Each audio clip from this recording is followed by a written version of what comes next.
How was I to know that the beauty queen of Lenan was still yet to arrive? The character that Jill Barry Steinberg plays, Maureen, is referred to as the beauty queen of Lenan, and we get the idea that this is an old joke from her school days because it's a fellow that she's known in the village for 20 years who calls her that. There's no judging on stage, nobody gets to hold up cards, 10, you know, come back next week. What country are you living in? Eh? What country you living in? Galway? Not what county.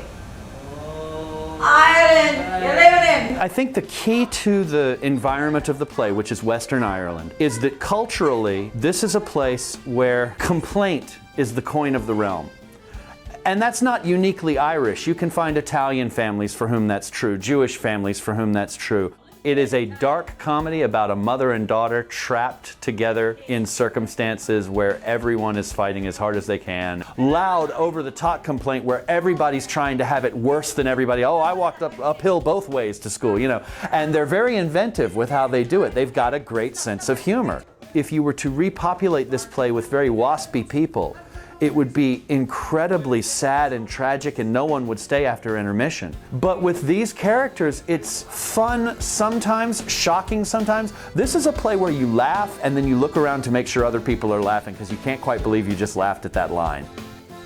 I'm married to Jan Guarino, who's been acting in Richmond for 25 or 30 years. She's a fabulous actress. And she knows if I walk in the door with a certain look on my face, she knows, okay, well, let's just nice and quiet. And at the same time, you know, I've also directed her, God of Carnage, last year. I cast her, and that was a very interesting house for like 3 weeks during those auditions where I truly didn't know if I was going to cast her or not. And she was very gracious about it, but I could tell she really wanted it.